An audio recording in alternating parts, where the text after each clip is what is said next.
માવારામ બાપાની જય, પોપટરામ બાપાની જય, લાભેશ્વરનાથની જય, ઉગમ ભોજની જય.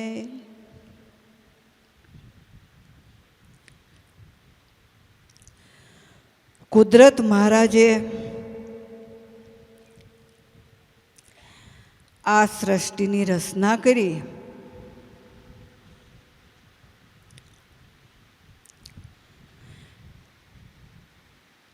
પાંચ તત્વ બનાવ્યા,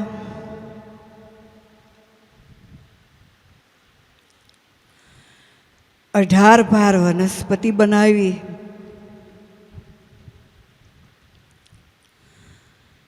જળખાંડ બનાવી, એંડખાંડ બનાવી અને ઝરખાંડ બનાવી અને પર્વતો બનાવ્યા, નદીઓ બનાવી, છાયર બનાવ્યા, ચંદ્ર સૂરજ અને નવલખ તારા બનાવ્યા.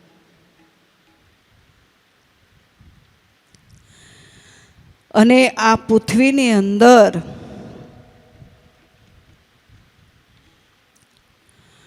મનુષ્યને ઉપયોગી થાય એવી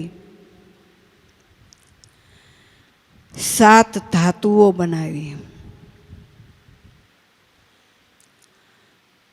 હીરા, માણેક,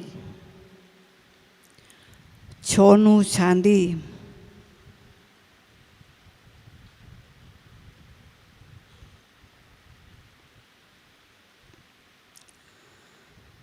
પિત્તળ, તાંબુ,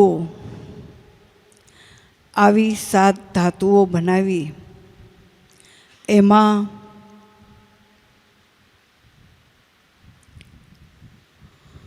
સોનું સૌથી વધુ કિંમતી ગણાય ને.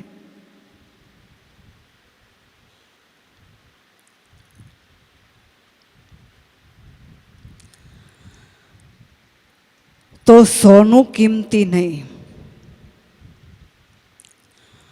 લોખંડ કિંમતી છે બાપા. ભગવાન કે લોખંડ એ મારું સ્વરૂપ છે. લોખંડની માનવને જન્મથી અને મૃત્યુ સુધીની જરૂર પડશે. લોખંડની ડગલે અને પગલે જરૂર પડશે. મનુષ્યને મમ કરવું છે તો ઉત્તમ ધંધા વ્યવહાર આનાથી ચાલશે બાપા. એટલે લોખંડ એ મારું સ્વરૂપ છે. સોનું કિંમતી એ માનવનો ઠરાવ છે બાપા.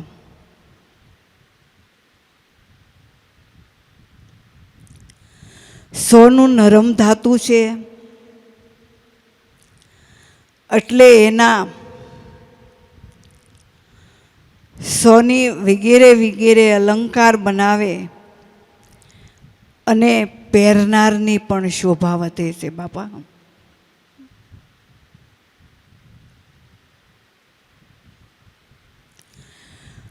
પણ મનુષ્યને આખી જિંદગી વહી જાય, સોનાને ન અડે, ન પહેરે,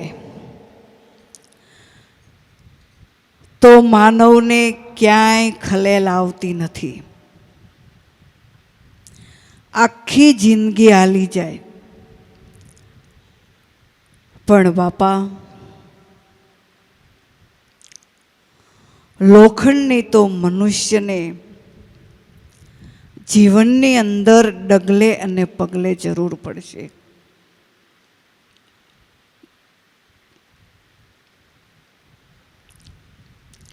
એમ 84 લાખ યોનિની અંદર કુદરત મહારાજે આપણને આ મનુષ્ય અવતાર આપ્યો. સૌથી ટોચનો અવતાર બાપા, શિખર સીડાનો અવતાર,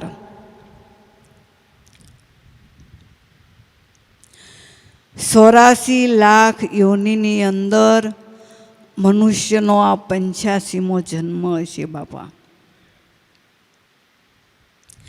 મનુષ્યને 52 પ્રકારનું જ્ઞાન છે. મનુષ્ય 16 કળાએ ખીલેલો છે અને બીજા બધાને 2 અક્ષર, 5 અક્ષર, 8 અક્ષરનું જ્ઞાન છે. બાકી મનુષ્ય સર્વ રીતે સંપૂર્ણ છે બાપા.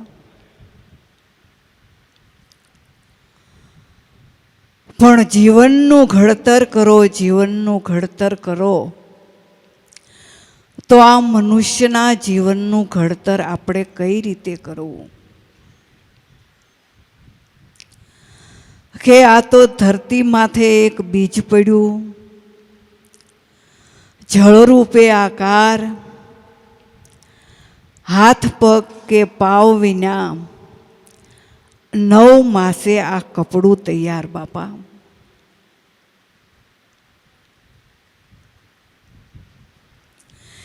એક જળના બુંદમાંથી કુદરત મહારાજે આ સુંદર મજાની કાયાનું ઘડતર કરી દીધું.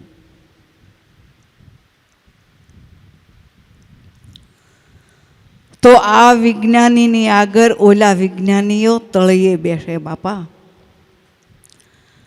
એને તમે કહેજો તો ખરા કે ઘઉં બનાવી દે, બાજરો બનાવી દે, દૂધ બનાવી દે, બધું ડુપ્લિકેટ બનાવે.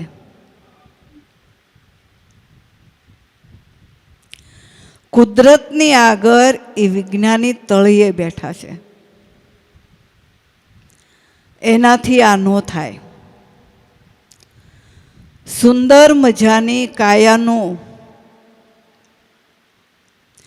ઘડતર કરી કુદરત મહારાજે આપણને બહાર મોકલ્યા. માત પિતાએ જન્મ આપ્યો, પણ હવે આ કાયાનું દેહનું ઘડતર કઈ રીતે કરવું, કોનું ઘડતર કરવું? વ્રતિનું, મનવ્રતિનું ઘડતર કરવું છે બાપા. આ દેહનું ઘડતર નથી કરવું, મનનું ઘડતર કરવું છે. તો મનનું ઘડતર, દેહનું ઘડતર તો માતાએ કર્યું, પણ આ મનનું ઘડતર કોણ કરે?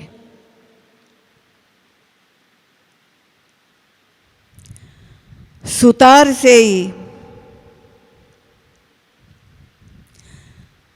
લાકડા વેરી અને એનું ઘડતર કરે છે, અને લુહાર છે ઈ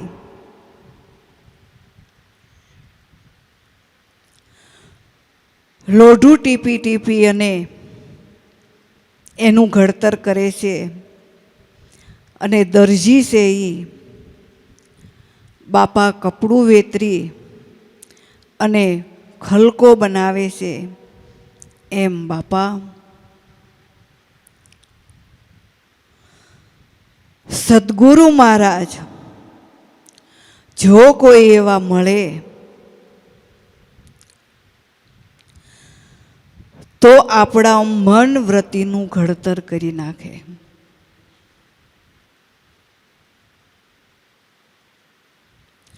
હજી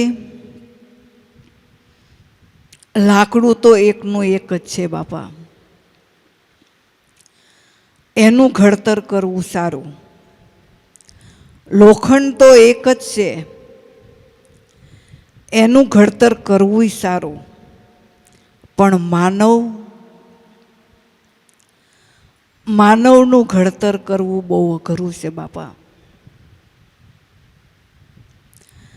માનવની કપાળે કપાળે મતી ફેર છે. એટલે માનવનું ઘડતર કરવું બહુ અઘરું છે.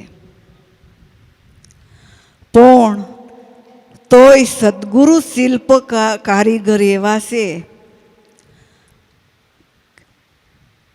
કે કોનું કેમ ઘડતર કરવું સદગુરુને ખબર છે બાપા.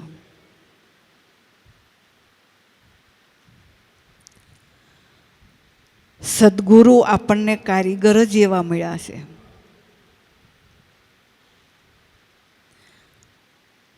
જેવો એનો સાધક એવું ઘડતર કરે છે ને. કે અમને બાપાએ આમ કીધું, ઓલા ભાઈ કે અમને બાપાએ આમ કીધું, ઓલા ભાઈ કે અમને બાપાએ આમ કીધું. બાપાએ બધાનું નોખું નોખું ઘડતર કર્યું છે. જેણે જેવા પ્રશ્ન પૂછ્યા એવું ઘડતર ઘડ્યું છે ને.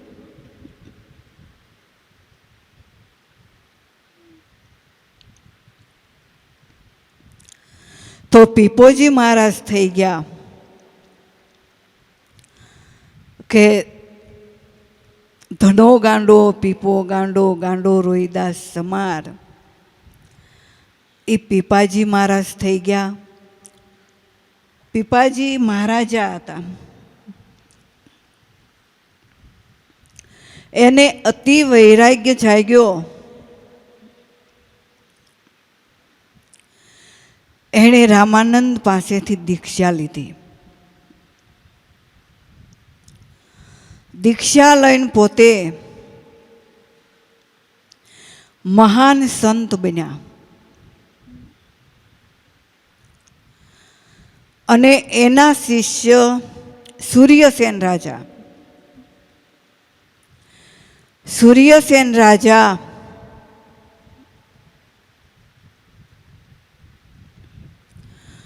રોજ પીપાજી મહારાજના દર્શન કરવા આવે અને થોડું જાજુ દ્રવ્ય દેતા જાય.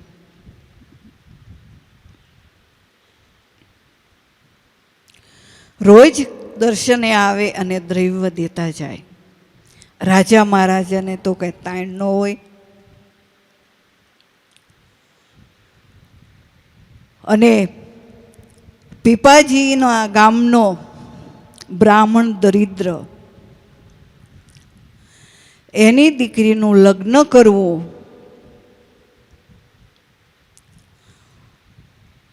પીપાજી મહારાજની પાસે જાય છે, કરગરે છે કે બાપજી મારી દીકરીનું લગ્ન કરવું છે. ગામમાં જે જે ઠેકાણે માગવા જેવું હતું ત્યાંથી મેં માગી લીધું, પણ હજી દીકરીના લગ્નમાં ઘટ પડે એવું લાગે છે, તો હું તમારી પાસે આવ્યો છું. પીપાજી મહારાજે થોડું જાજુ દ્રવ્ય દીધું અને કીધું કે જો હજી તારે હજી તાણ પડે તો તું વૈષ્ણવનો ભેખ પહેરી લે. બ્રાહ્મણને થયું કે જો મારી દીકરીનું લગ્ન પતી જતું હોય તો થોડાક દી પૂરતો ભેખ પહેરવામાં વાંધો શું છે.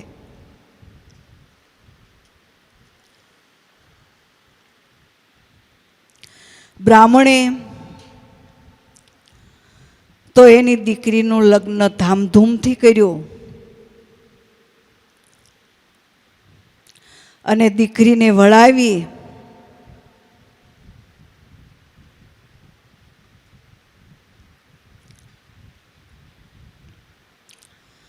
કે લગ્ન પતી જાય પછી ભેખ ઉતારી લઈશ.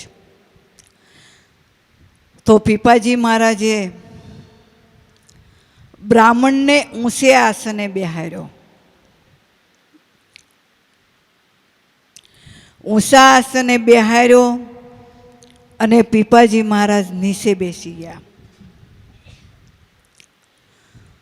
તેના શિષ્ય સૂર્યસેન રાજા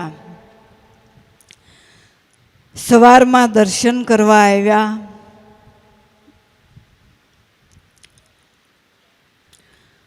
પીપાજીના આ મૂર્તિને જોઈ ગયા અને આચાર્ય વ્યક્ત કરતા કહ્યું કે બાપજી, આ મૂર્તિ કોણ છે? ત્યારે પીપાજી મહારાજ કહે છે કે આ મારા કાકા ગુરુ છે કે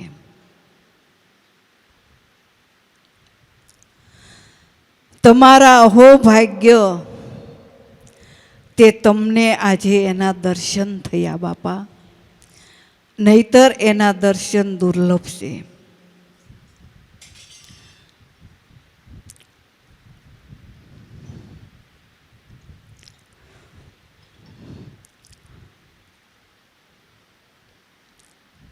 રાજા સૂર્યસેન રાજા બ્રાહ્મણના દર્શન કર્યા અને થોડું જાજુ દ્રવ્ય દીધું અને પોતે વયા ગયા. ત્યારે પીપોજી મહારાજ કહે છે કે હવે આ જે દ્રવ્ય છે એનાથી તમે તમારી દીકરીનું લગ્ન કરો. બ્રાહ્મણ તો ખુશ થયો અને ગયો ઘરે. દીકરીનું તામધૂમથી લગ્ન કર્યા અને દીકરીને વળાવી. દીકરીને વળાવ્યા પછી એણે વૈષ્ણવનો ભેખ ઉતાર્યો જ નહીં કે વૈષ્ણવનો ભેખ પહેરવાથી જો મને આટલો લાભ થતો હોય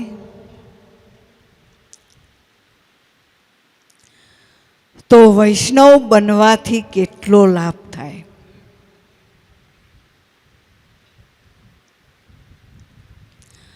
બ્રાહ્મણ છે એ પીપાજી મહારાજના શરણમાં ગયો કે બાપજી,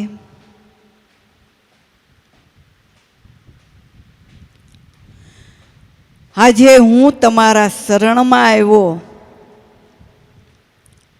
હવે આ ભેખ ઉતારવાનો થતો નથી, કાયમને માટે તમારા શરણાગત સ્વીકારવી છે.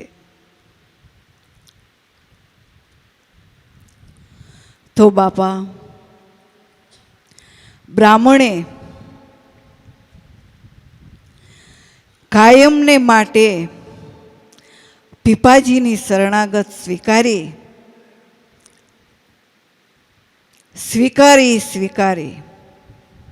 અને મહાન ભક્ત થયો. બાપા,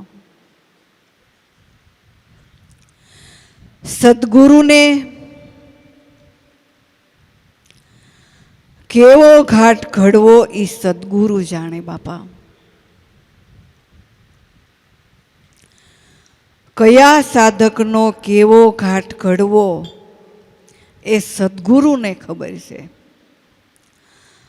કે આ સાધક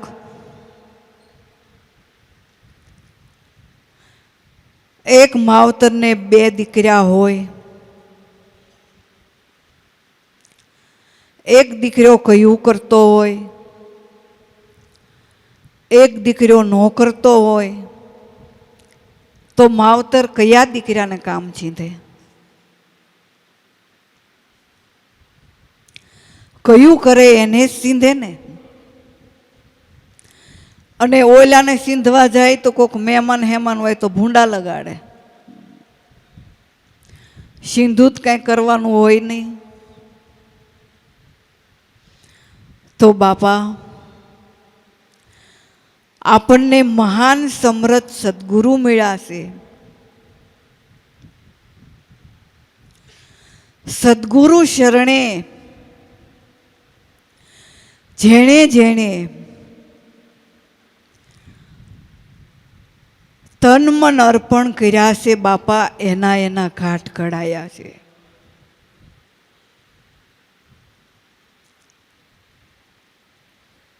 બાપા કીધા કરે એમ ન કરાય. એ તો રોજ બોલાવ્યા જ કરે, ન જવાય.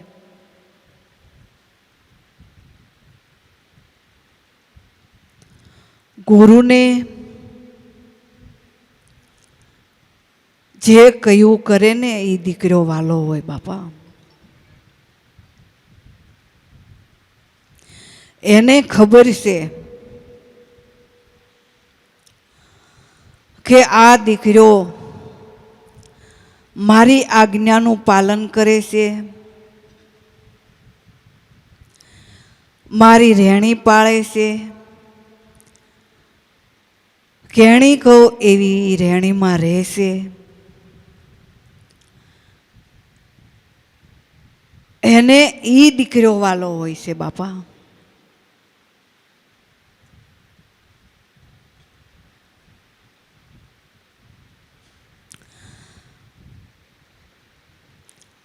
કે જો હું આ મારા દીકરાને બધાયના માવતરને બંગલા, મોટરું, ખેતીવાડી, મિલકત હોય પોતપોતાના દીકરાને દેશે ને, એમ બાપા સદગુરુ છે ને એને એની પડી હોય છે બાપા.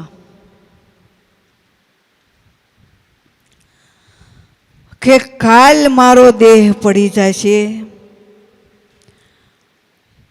આ કોણ સંભાળશે, આ વસ્તુ જમીનમાં વહી જશે, કોણ આને હાચવશે બાપા. સદગુરુને એની પડી હોય એટલે એને જે કયું કરે ને એ દીકરો વાલો હોય બાપા. બાકી બધા સરખા હોય, બધાને સરખું જ્ઞાન આપતા હોય, પણ કોઈ લે કોઈ ન લે એ આપણી ભૂલ છે બાપા.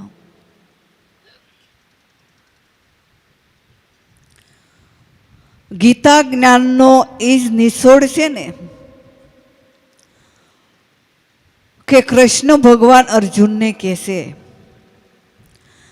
કે હે અર્જુન, તું તારી મન બુદ્ધિનો ડખો પડતો મેલી અને મારે પરાયણ થઈ જા, મારા શરણે થઈ જા.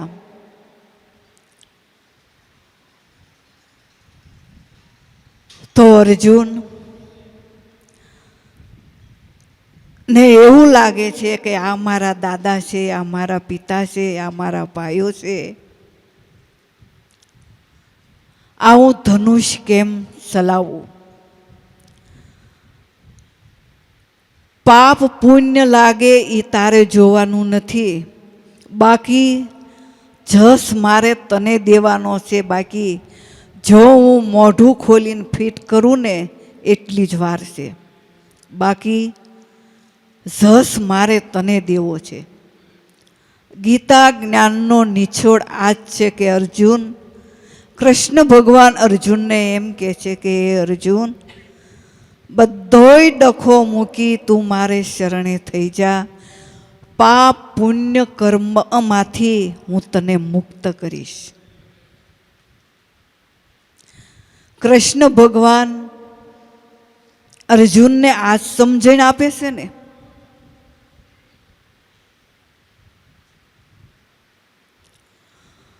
પણ અર્જુન કોઈ વાતે સમજતો નથી.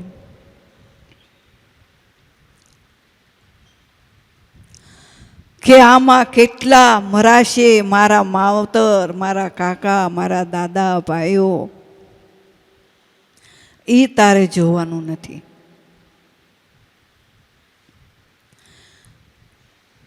જ્યારે 18 અધ્યાય કુરુક્ષેત્રના મેદાનમાં કૃષ્ણ ભગવાને અર્જુનને કીધા અને અર્જુને વાત માની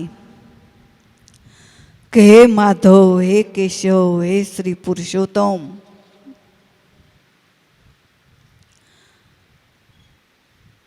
હું યંત્ર અને તમે ચલાવો એમ ચાલો. હું એમ કહું છું કે 18 અધ્યાયે અર્જુન સમજ્યો તોય સારું કહેવાય. 18 અધ્યાય તો સમજી તો ગયો.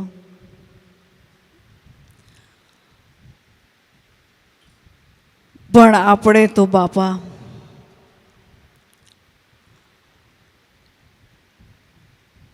આખી જિંદગી વહી જાય તોય સમજતા નથી. એનું શું કરવું?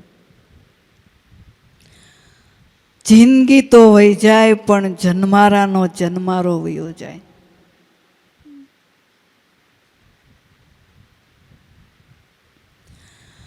ઘણા એમ કે અમારે સત્સંગમાં તો ઘણું આવવું છે, પણ ગમે અમને બહુ, પણ કાંઈ હૈયે જ રહે નહીં. એનું શું કરવું? આ કાને સાંભળી અને આ કાને વયું જાય તો ખોટે ખોટું સત્સંગમાં શું આવવું? હૈયે રહે નહીં ને. એવું નથી બાપા.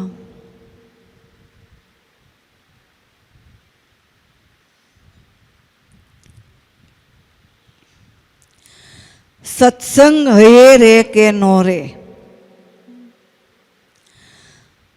સંતોનો સમાગમ છે, સંતોનો સત્સંગ છે, એ આપણા માટે કલ્યાણનો માર્ગ છે. સત્સંગની અંદર જાવું જોઈએ. મનુષ્ય જન્મ આપણને કુદરત મહારાજે આપ્યો, શા માટે આવ્યો? તો આપણને ઢોર ન બનાવે,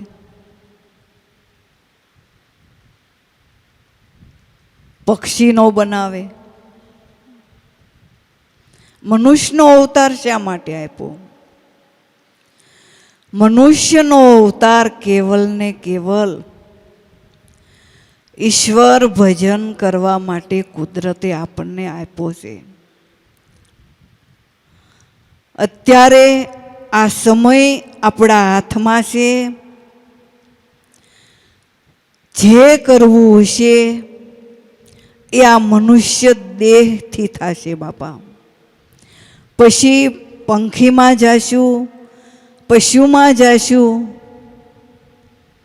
ન્યા નહીં થાય. તમારે સારા કાર્ય કરવા હશે તોય થશે, તમારે નબળા કાર્ય કરવા હશે તોય થશે. આપણને મનુષ્ય દેહ આપ્યો, આપણને સદ્ગુરુ મળ્યા અને આપણને સમજણ મળી. આપણને સદ્ગુરુએ સત્યના રસ્તે ચડાવ્યા. તો બાપા આ ભૂલાય? ન ભૂલાય.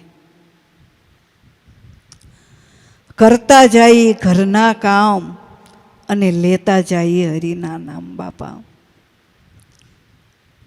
કામ કરવાની કાંઈ ના નથી પાડતા. કામ કરો, અરો ફરો, પણ ભગવાન કે મને ન ભૂલતા. આપણને સુખ આવે ત્યાં સલકી જાય અને દુઃખ આવે ત્યારે રડવા મળીએ. બાપા આપણો આ વાંધો છે. સુખમાં કોઈ દિવસ ભગવાનની યાદી ન થાય.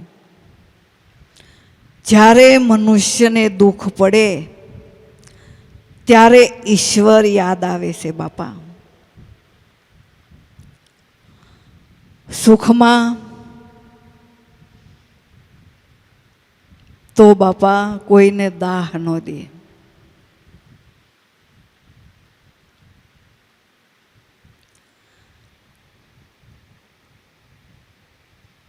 એને કાંઈક માન મેળવવું હોય, કાંઈક મોટાઈ મેળવવી હોય, કાંઈક પાંચમાં પૂછાવવું હોય, કાંઈક ગામડાયા થવું હોય,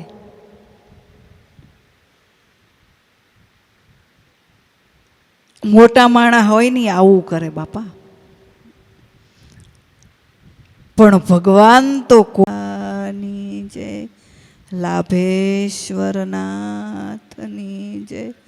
ઉગમ ફોજની જય.